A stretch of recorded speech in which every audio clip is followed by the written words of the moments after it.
My vision for my ideal life, which I still do try to construct in my mind.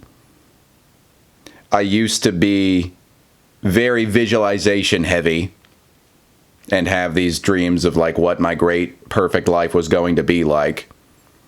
And I've sacrificed that a little bit because I would get very wrapped up in either I get this perfect thing or things just stink. And I'm not going to find fulfillment or happiness. I like now setting a vision for my life that I acknowledge is not set in stone. It is very flexible. And oftentimes the reality will come around and trounce. Is that a word, actually? Trounce? I have to look this up now. But if it is a word and I'm using it correctly, it will come around and trounce what the vision was going to be in the first place. The reality will end up being way better than anything that I had ever conceived of. And yes, trounce is a word. It means defeat heavily in a contest.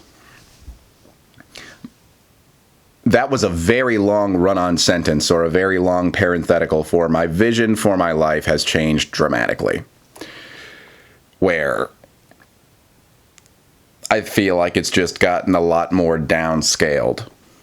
Not even in the sense that I've lowered my expectations, which is part of the whole thing. But it's also just that I desire different things than I did 5 years ago when I started making videos. When I first took a crack at being some kind of an internet presence other than just my like social medias. I wanted to rule the world back in 2017. I don't think there's any problem with still ruling the world, I guess. I mean, if that happens, that happens. I can't control how much attention I'm going to get from doing this. I mean, obviously, I cannot control how many people are going to pay attention to me. And right now, that means I can't force people to watch my videos. But I also can't, in some hypothetical future where I find great success, I can't make fewer people turn their heads to look at me. And that's scary in its own way, you know. Because I find that what I visualize for myself now is not being king of the world, it's just being king of my quiet little corner. I want to have enough success to be able to sustain myself, be able to live with a reasonable level of comfort, and also just be able to be quiet. Maybe it's less about how much fame I get and just more that I always want the ability to come back to quiet, to just come back to me and my private little space. Having your own private little space and your own quiet and your own peace of mind, you don't appreciate it as a kid because you don't want it, but it is such a luxury. It is such an incredible luxury. I can be king of my quiet corner by being the king of all the Joes who have ever existed already. I am the best Joe that this world has ever known. Well, this particular Joe. I'm not sorry, Joe Rogan. I wasn't meaning to. Sorry, Joe Biden. Sorry, Joe Strummer. You're dead, but I apologize to you up in heaven or wherever else you went. Yeah.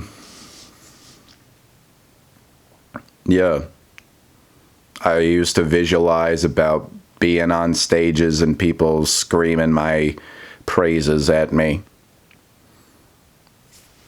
And these days, I think I visualize more being able to go to sleep soundly, just with a calm, reflective smile on my face.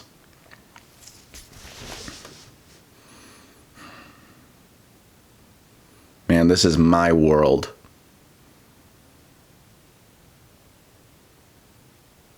By virtue of being given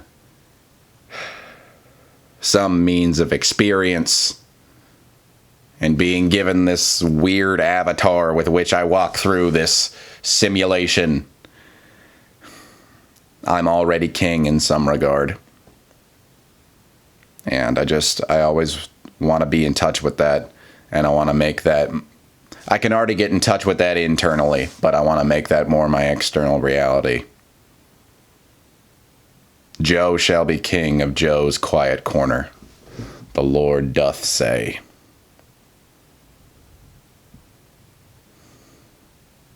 Am I the Lord in that too? I don't know.